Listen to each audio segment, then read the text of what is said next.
ahí por Facebook, si están en vivo o nos observan más tarde o ya en repetición, sean todos ustedes bienvenidos. Gracias por estar aquí. Y pues vamos a dar inicio con nuestro estudio de hoy. Como ustedes saben, la semana pasada iniciamos el libro de Tesalonicenses, la primera de Tesalonicenses, y a este estudio, a toda esta serie, el pastor le puso por nombre El regreso de Jesús. Así que mientras estemos hablando de Tesalonicenses, todo será referente al regreso de Jesús. Desde el día de hoy vamos a estar viendo ahí mismo, primera de Tesalonicenses, estaremos estudiando en el capítulo 1, del versículo 5 al 10. Tesalonicenses, capítulo 1, del versículo 5 al 10. El día de hoy vamos a estar ahí. Les voy a estar repitiendo. Como saben, no tenemos pantallas que nos apoyen con los versículos, pero ya están ahí. Y no me da tanto. ¿Alguien toma notas aquí? ¿Toma notas alguien, aparte de yo? ¿No? ¿Nadie más? ¿Alguien toma notas? Qué bueno, sí. Hay que tomar notas. Podemos darle ahí una estudiar nuevamente en alguna duda que tengamos. Ahí lo podemos ir y regresar a nuestras notas. Bueno, pero el día de hoy, como les decía, vamos a estar aquí en 1 Tesalonicenses 1, 5, 10. Y los versículos que estaremos estudiando hoy, vemos que cuando Pablo escribe a los creyentes en Tesalónica, lo hace recordando una fe que no fue superficial ni momentánea. Ellos recibieron el Evangelio, los tesalonicenses, en medio de pruebas, pero lo abrazaron con gozo y convicción. En estos versículos de hoy, del capítulo 1, versículos 5 al 10, veremos cómo la palabra de Dios produjo una transformación real en ellos, una fe que se veía en su manera de vivir, en cómo su testimonio y cómo su testimonio impactó a otros, y su esperanza firme en la venida de Jesús.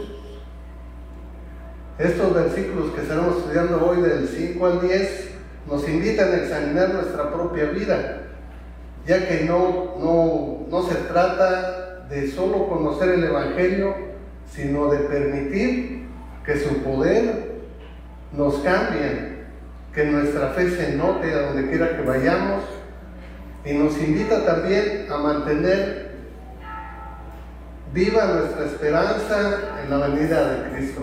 ¿Amén? Amén. Bueno, antes de iniciar, déjenme que les cuento una pequeña historia.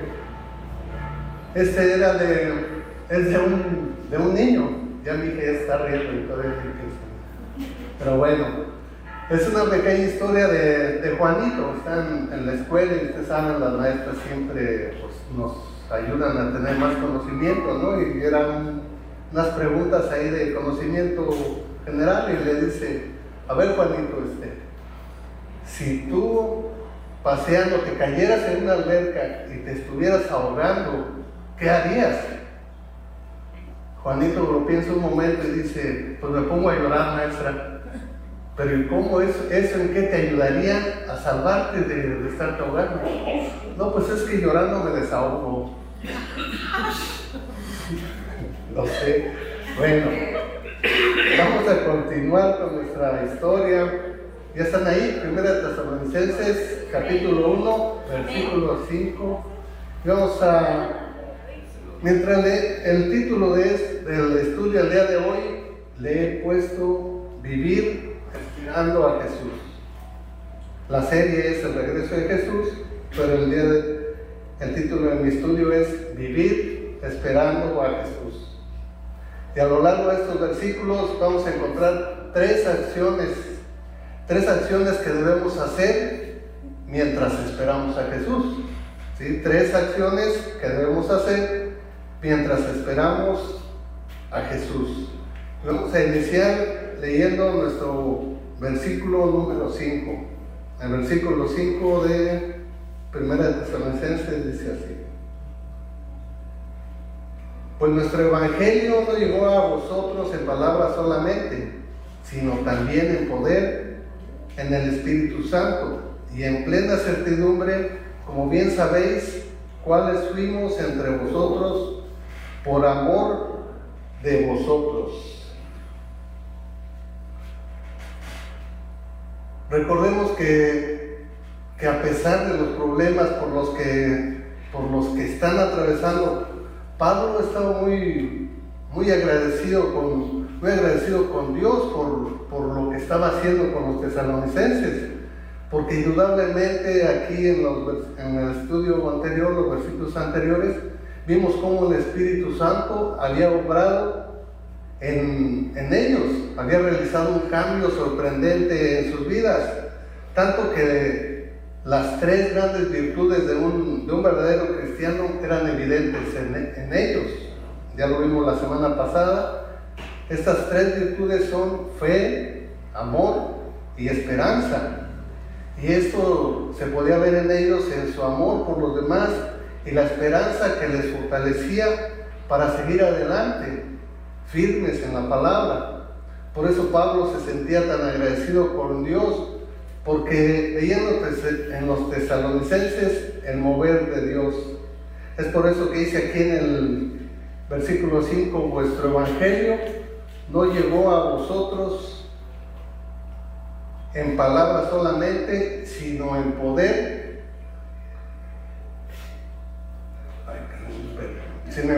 del Espíritu Santo. Así que no es que el que predica o el que comparte la palabra sea muy elocuente en lo que dice, ¿no? En el mensaje que está dando.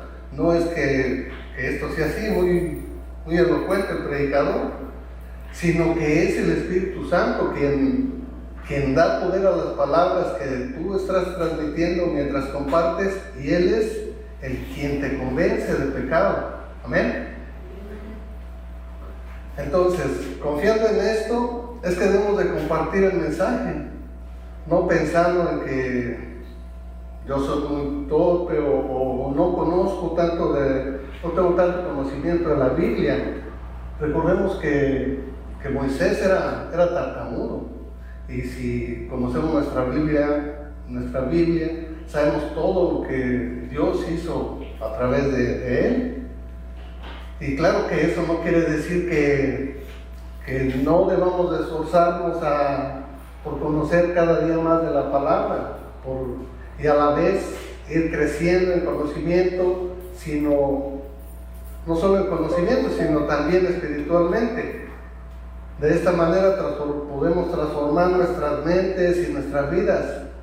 Y como nos dice en Romanos 10:17, dice que así que la fe es por el oír, y el oír por la palabra de Dios. Esto está, como digo, en Romanos 10:17.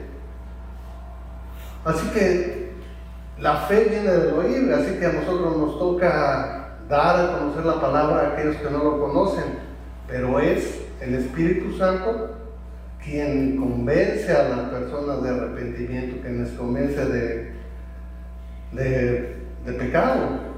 Y aquí casi al final, en la segunda parte del versículo 5 dice: en plena certidumbre, como bien sabéis, cuáles fuimos entre vosotros por amor de vosotros. Esta palabra, en plena certidumbre, lo busqué ahí en el Google, lo googleé, ¿verdad? Y dice, certidumbre quiere decir certeza, evidencia, verdad, seguridad, convencimiento, convicción. O sea que esta palabra certidumbre quiere decir que no hay lugar a dudas, están convencidos plenamente de lo que estaban haciendo. Esto nos dice que debemos nosotros también de creer firmemente en el Evangelio antes de compartirlo, de estar convencidos de la obra que Jesús hizo en la cruz, porque no solo es compartir un mensaje, ¿no? Ya tenemos nosotros un mensaje que compartir o unos versículos que ya te aprendiste, nada más los aprendiste, pero realmente no los crees. Ya que, como veremos aquí adelante, nuestra vida como testimonio también habla, porque tú puedes compartir, te puedes saber muchos versículos, puedes compartirlos, pero si tu vida dice otra cosa, va a hablar más fuerte que eso que tú compartiste.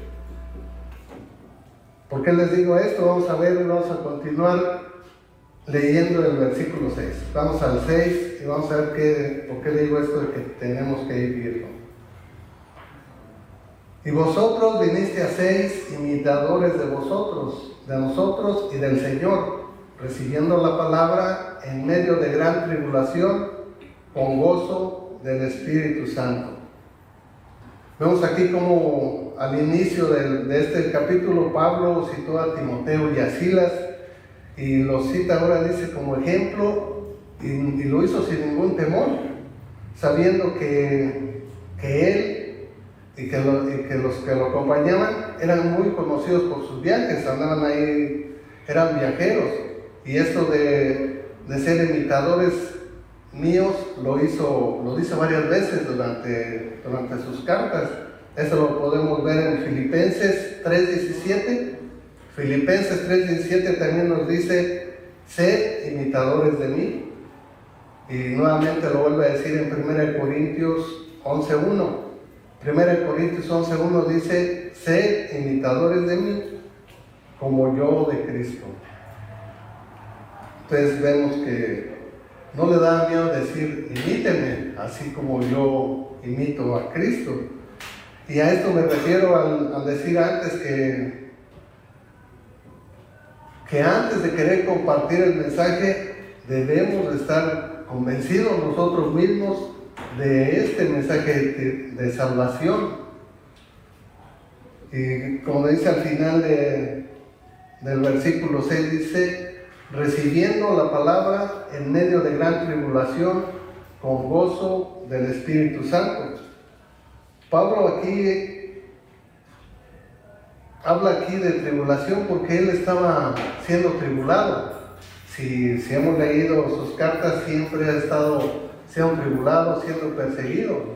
Y nos dice la historia que poco antes de venir aquí con los tesalonicenses a Tesalónica, Pablo y Silas venían de estar encarcelados en Filipo. No sé si recuerdan eso, está en Hechos 16, del 23 al 25. En Hechos 16, del 23 al 25, nos dice que después de haber sido azotados no poco, o de haber sido azotados mucho, sé que sí les golpearon bastante, los echaron en la cárcel y los encadenaron al piso. ¿Recuerdan esa parte de la historia ahí en Hechos? ¿Y qué sucedió? ¿Recuerdan? A medianoche ellos cantaban himnos a Dios. Ellos estaban ahí encarcelados y azotados y cantaban himnos a Dios. Y pues no nos lo dice aquí, pero podemos suponer que a este tipo de tribulaciones Pablo se refería en este versículo. Y al igual que en la cárcel, vemos lo que este gozo provocó de parte de los tesalonicenses. Cuando Pablo estuvo encarcelado, vimos que las cadenas se rompieron, ¿no? Y ahorita todo ese gozo con el que los tesalonicenses habían recibido el mensaje, nos lo dice aquí en el versículo 7, qué es lo que está sucediendo con ellos. Dice en el versículo 7 de aquí de la primera de Tesalonicenses: de tal manera que habéis sido ejemplos a todos los de Macedonia y de Acaya que han creído. Habéis sido de ejemplos a todos los de Macedonia y Acaya que han creído. Sé que Tesalónica se convirtió en ejemplo a seguir para Macedonia y Acaya, principalmente por su proclamación del Evangelio, porque la fe y la palabra de Dios se extendió desde ahí a toda la región. Y aquí encontramos nuestra primera acción, Primera acción que debemos estar haciendo mientras esperamos a Jesús. Primera acción que debemos estar haciendo mientras esperamos a Jesús es predicar con el ejemplo. Primera acción, predicar con el ejemplo. Esto lo puedo ver aquí con ellos, porque a pesar de ser una iglesia joven y estar enfrentando persecución, ya que sus miembros demostraban, como ya lo vimos en los versículos anteriores, una fe sólida, amor y gozo, y así sirvieron como un modelo a seguir en su perseverancia para otros creyentes. Esto nos indica que su fe no se limitó a reuniones internas, sino que se manifestó en un testimonio activo y público. ¿Qué quiere decir con esto? Que no se reunían nada más y, ¿sabes qué? Aquí los tesalonicenses, allá nos están atacando, reunámonos nada más aquí, sino que, como lo vimos, dice, son ejemplo para toda esta región. Y podemos ver aquí la importancia de predicar con el ejemplo, nuevamente se lo digo. Primero Pablo fue ejemplo para ellos vieron a Pablo, a Silas, y ahora ellos se volvieron ejemplo para otros. Y así es como la obra de Dios se va expandiendo, ¿no? Se va dando a conocer. Igual nosotros, así los que decimos estar firmes en la fe, debemos de ser ejemplo a otros, sobre todo a los nuevos convertidos, motivándoles con el ejemplo a instruirse en la palabra, a conocer por medio de la palabra quién es Dios, quién es Jesús, a quién le está diciendo tú que sigan, ¿no? Aquí está. Y lo que se espera y todo lo que se espera de un cristiano, de lo que se espera de un seguidor de Jesús, ¿sí? Que compartas con el ejemplo. Vamos a seguir leyendo el versículo 8. Versículo 8 dice: porque partiendo de nosotros ha sido divulgada la palabra del Señor, no solo en Macedonia y Acaya, sino que también en todo lugar. Vuestra fe en Dios se ha extendido, de modo que nosotros no tenemos necesidad de hablar nada.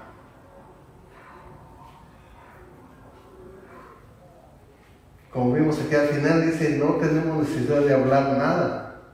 O sea que su obrar hablará de ti. Vemos a Pablo, un Pablo un tanto sorprendido, pero gozoso. Porque dice aquí, porque por todos los lugares que el apóstol Pablo había recorrido en su viaje, encontró que la reputación de esta iglesia de Tesalónica ya era conocida. Así como sus obras, todo lo que hacían. Como les decía anteriormente, debe existir una gran diferencia entre los miembros de una iglesia y los que no conocen el mensaje. La diferencia debe ser evidente. Esto me recuerda ahí, allá en mi pueblo natal, había una persona que decía ser creyente y iba y compartía con los jóvenes, con un grupo de jóvenes que pues vivían en desorden, ¿no? Vivían en drogas y cosas así. Y él iba y los visitaba regularmente, siempre llegaba ahí en su bicicletita, llegaba y les hablaba, ¿no? Estaba con un rato con ellos y hablándoles de la palabra y todo eso. Pero al pasar del día, así como a la media hora, a la hora, ya él estaba haciendo lo mismo que estaban haciendo los jóvenes. Entonces de esa manera pues no creo que nunca los convenció de sus pecados, porque estaban siguiendo su ejemplo, ¿no? Decían, sí conoce la Biblia, pero pues hay que seguirle igual, ¿no? No hay diferencia en él.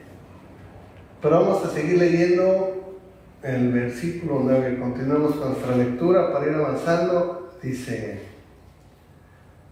porque ellos mismos cuentan de nosotros la manera en que nos recibiste y cómo os convertiste de los ídolos a Dios para servir al Dios vivo y verdadero.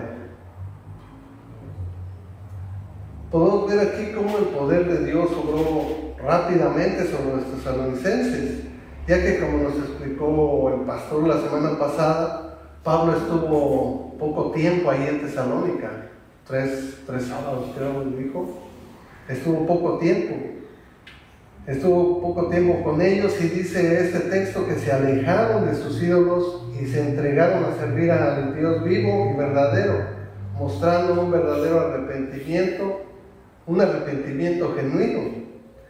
Y podemos ver que no les tomó mucho tiempo poder deshacerse de esos ídolos. No les tomó tanto tiempo deshacerse de esas costumbres, de sus antiguas tradiciones. No sé si sepan a qué me refiero, que muchas veces nos cuesta soltar esas viejas tradiciones, viejos ídolos. Aquí no dice que fue, podemos definir que fue rápidamente, y conozco personas que les cuesta años soltar algún ídolo, ¿no?, que tienen ahí. Y pues uno no puede seguir a Cristo sin apartarse de lo que de esas cosas que nos estorban. Y tiene que ser una prueba de nuestro arrepentimiento. No se recuerdan al joven rico, como él no lo pudo seguir por no soltar sus ídolos, ¿no? Así que debemos de identificar nuestro ídolo y soltarlo, apartarlo de nuestra vida para poder seguir a Jesús. Y aquí encontramos nuestra segunda actividad que debemos estar haciendo mientras esperamos a Jesús. Segunda actividad que debemos estar haciendo mientras esperamos a Jesús. La segunda actividad que debemos hacer es arrepentirnos de corazón y soltar tus ídolos. Arrepiéntete de corazón y soltar tus ídolos. Hacer de Jesús tu Señor y Salvador. Hacerlo tu Señor y Salvador es lo que nos ayudará a soltar nuestros ídolos, y lo que nos puede llevar a tener una esperanza en nuestra venida.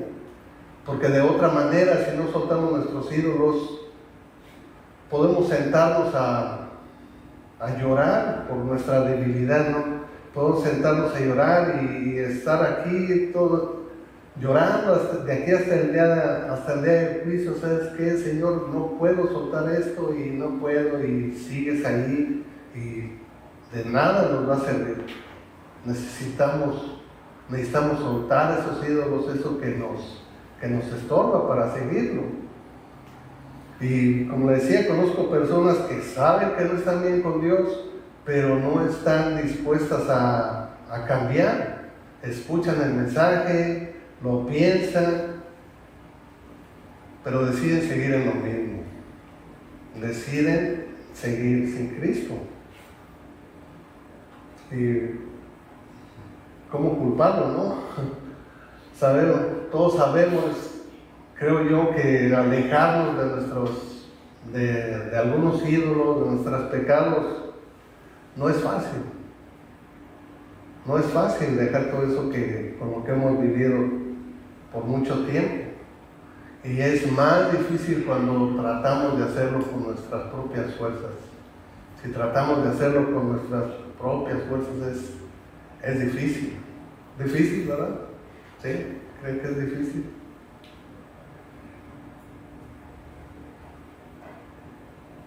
Hacerlo con nuestras fuerzas es difícil, pero llega un día, al menos en nuestra vida, yo creo de los que estamos aquí, llega un día en que llega el Espíritu Santo, ese poder de que nos habla aquí, que llega con su poder y te dice: ya basta, ya párale, ¿sí? Ya necesito este lado. Y puede ser que te cueste lágrimas y que duela, pero por medio de su poder el Espíritu te convence de soltar ese ídolo, ese pecado. Y duele, pero logramos por medio del poder del Espíritu Santo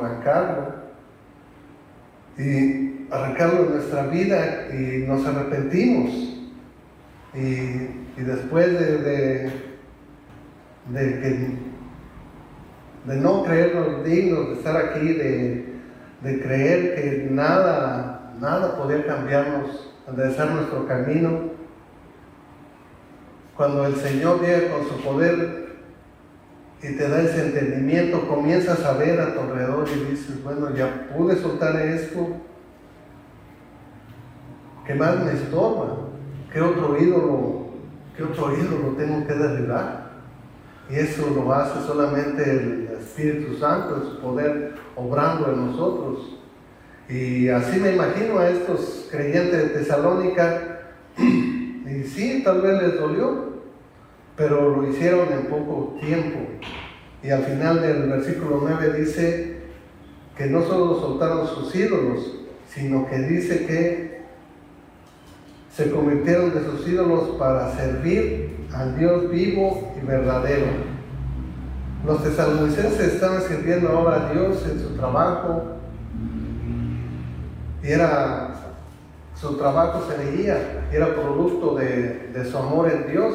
Todo esto lo vimos en el versículo 3, se lo voy a volver a leer, lo leímos la semana pasada, pero vemos que este es un versículo clave.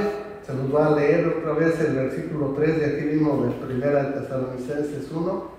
Dice: acordaos sin cesar delante de Dios y Padre vuestro de la obra de Jesús, de la obra de vuestra fe, del trabajo, de vuestro amor y de vuestra constancia en la esperanza en nuestro Señor Jesucristo. Entonces vemos que todo ese trabajo, todo lo que los hizo a ellos ser ejemplo para los demás, fue en base a la fe y el amor que sentían por los demás, y esa fe que tenían de esperar a Jesús. Porque, como les decía, no puedes servir a Dios si no le amas. Y esto lo podemos ver en Juan 14:15.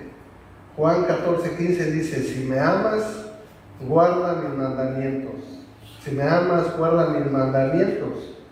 ¿Qué mandamientos recuerda usted de Jesús? No estoy hablando de los 10 mandamientos de Moisés, no de las tablas, sino ¿qué mandamientos recuerda usted que Jesús haya dicho, yo les mando esto? ¿Recuerdan alguno? Amarás a Dios sobre todas las cosas, amar a tu prójimo, y ese último mandamiento que nos dejó antes de irse al lado del Padre, dice: ir y hacer discípulos. ¿Recuerdan? Ese también es un mandato. No fue algo así como que tengo una idea, es algo que Él nos dio como una orden. Le dijo: y vayan y hagan, no otra cosa. Como les decía en un principio, usted debe de estar convencido de la obra de Jesús en la cruz y de su resurrección. Porque el mandato de ir y predicar el Evangelio es, como vimos aquí, para quienes lo aman. Y esto lo podemos ver también en Juan 21, 15 al 17. Juan 21, del 15 al 17. No sé si recuerdan cuando el Señor Jesús se les apareció por tercera vez allá a los discípulos, y que se puso ahí, les hizo un pescadito y se puso a hablar con Pedro. ¿Recuerdan ese pasaje? Cuando se les apareció, ¿lo recuerdan? ¿Sí lo recuerdan? No. Okay. Bueno, pero vimos ahí, estaban hablando con Pedro, no le dijo: oye Pedro, ¿por qué me negaste? ¿Te acuerdas que me negaste? ¿Por qué me negaste el otro día? No se puso a reprocharle nada, ni le condicionó el estar junto a él. No le hizo ningún reproche, sino lo que le dijo fue: Simón, hijo de Jonás, ¿me amas? Fue lo único que le preguntó. dijo, ¿me amas? Y Pedro le contestó que sí, ¿verdad? Y lo único que le dijo fue, apacienta mis ovejas. Apacienta mis ovejas. ¿Y qué es apacentar? Apacentar quiere decir alimentar, guiar, proteger, espiritualmente ayudarlos a crecer en la fe, cuidarlos, protegerlos de todos los peligros, de alguna falsa enseñanza. A eso le dijo, apacienta mis ovejas. Entonces, el principal motivo para nosotros estar aquí, cada vez que hay servicio, el venir aquí a la iglesia, no debe de ser solamente venir y escuchar al pastor, ¿verdad?, que es más elocuente, venir y escuchar el mensaje, sino más bien yo lo tomo como venir y cargar pilas con ese mensaje que vengo y escucho cada miércoles, cada domingo, vengo y me recargo de todo lo que tengo que enfrentar en mi diario vivir allá en la calle. Vengo y me fortalezco en la fe, vengo a cargar pilas, para que cuando yo salga de aquí, ya con una mente renovada, esté presente esa meta de que somos salvos, de que Dios nos ama, y que esté presente, como les digo otra vez, esa indicación del Señor de ir y hacer discípulos, de salir, alistarme, cargar pilas para salir y pelear esa batalla contra la condenación en la que estamos viviendo, y tratar de que sean salvos las más personas que yo pueda alcanzar, estar listo, estar recargado. No sé si vieron una película de un soldado que va y salva a soldados ahí tirados y le dice, uno más, que nunca sea suficiente ya porque le hablaste a 2 o 3 o no sé cuántas personas tú le has hablado y lo has acercado a Dios, pero esa película es inspiradora porque Él va por otro. Entonces nosotros vemos hay mucha gente que no lo conoce, porque yo creo en mi corazón que el Señor no nos llamó a estar aquí sentados y venir a escuchar mensaje cada 8 días, cada domingo, cada viernes, cada miércoles, perdón. Que eso de venir a escuchar al pastor no nos sea suficiente. Que ser miembro de un grupo de esta iglesia maravillosa no sea suficiente solamente estar aquí escuchando el mensaje, que no sea suficiente para nosotros. Quiero que tengan en su corazón el propósito, como un propósito, esta tarea de ir allá afuera con todas esas personas que no conocen el mensaje, que pueden decir conocer a Dios, pero desconocen realmente lo que es el mensaje de salvación. Y pues sé que nuestro diario vivir no nos permite así como que reunirnos, hacer grupitos aquí nosotros y ir a una campaña de evangelización. No lo permite, no hemos crecido tanto, pero también sé cómo funcionó, cómo Dios obró en esa iglesia primitiva cuando fue dispersada, porque fueron dispersados y cada quien hizo su trabajo a donde quiera que la persecución lo llevó, porque todos los dispersó, dice, ¿no? Abarcaron más, y esto hizo que la palabra de Dios se predicara en más lugares. ¿Qué te quiero decir con esto? Que ahí a donde tú estás, a donde tú trabajas, a donde tú te desenvuelves, ahí Dios te quiere para que compartas. Usemos esa dispersión que Dios está usando en nuestra vida para llegar a más personas. Vamos a leer el versículo 10 ya para ir terminando, porque ya se me está yendo el tiempo. Dice el versículo 10: y esperar en los cielos a su Hijo, al cual resucitó de los muertos, a Jesús, quien nos libra de la ira venidera. esperar de los cielos a Jesús. Y esperar su venida, como les decía, no quiere decir que ya sabemos que somos salvos, así que me voy a sentar ahí en la ventana, en esa ventanita, me voy a esperar a ver cuando el Señor venga por mí. Ya soy salvo, ¿no? Me voy a quedar esperando. Claro que no es de eso se trata, sino que entendiendo su mandato, debemos de estar allá afuera, ocupados, trabajando intensamente para el Señor, que nos encuentre trabajando, porque eso es lo que Él espera de nosotros. Y esto lo podemos ver en los misioneros, ¿no? Que saben que el tiempo está cerca y no se quedan en un edificio ahí a esperar. Ellos van y buscan lugares a donde no ha llegado la palabra. No esperemos aquí sentados. Y es la tercera actividad que debemos estar haciendo mientras esperamos a Jesús. Debemos trabajar, no esperemos sentados. Debemos trabajar, no esperar sentados.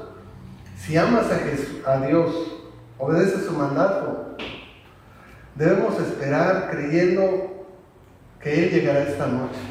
¿Qué te parece esa idea? Que Él va a llegar esta noche y que al estar frente a Él, así como a Pedro, Él te haga esa pregunta: ¿me amas? Vamos a contestar que sí, ¿verdad? Que le amamos. Pero ¿qué tal y te sigue preguntando? ¿A cuántas personas le compartiste el mensaje? ¿Apacentaste a mis ovejas?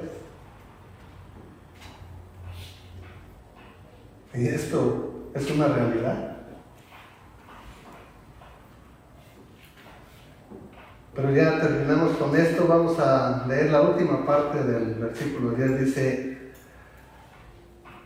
que esperando a su Hijo, a Jesús, que nos libra de la ira venidera. Que nos libra de la ira venidera. ¿Qué quiere decir esto de la ira venidera? ¿Tiene alguna idea? ¿Qué te imaginas que sucederá? Cosas horrendas. ¿Sí? ¿Se imaginan algo así con su ira? ¿Han leído la Biblia? ¿Qué va a suceder? La Biblia nos dice que el Señor afligirá al mundo con una serie de tormentos físicos sin precedentes. Esto debido al rechazo de no hacer su voluntad, de estar alejado de Él. Ya termino con esto, dice: ¿a cuántos? ¿Ya se imaginaron cuál es la ira venidera? ¿Qué es lo que va a suceder? ¿A cuántos de sus familiares, amigos, conocidos, quisiera usted que padeciera de la ira venidera? ¿A cuántos de ellos está usted dispuesto a decir: no, sí que me cae mal, o qué sé yo, no? A él que sí le llegue toda la ira de Dios. Pero ¿tienes familiares que aún no conocen la palabra? ¿Conocidos a los que aprecies? ¿A cuántos de ellos quieres que padezcan esta ira venidera? Así que trabajemos, vivamos como si el Señor fuera a llegar esta noche. Recuerda que nadie sabe ni la hora ni el día. Estemos listos. Trabajemos. Este ha sido el estudio del día de hoy. Gracias por acompañarnos. Espero que haya sido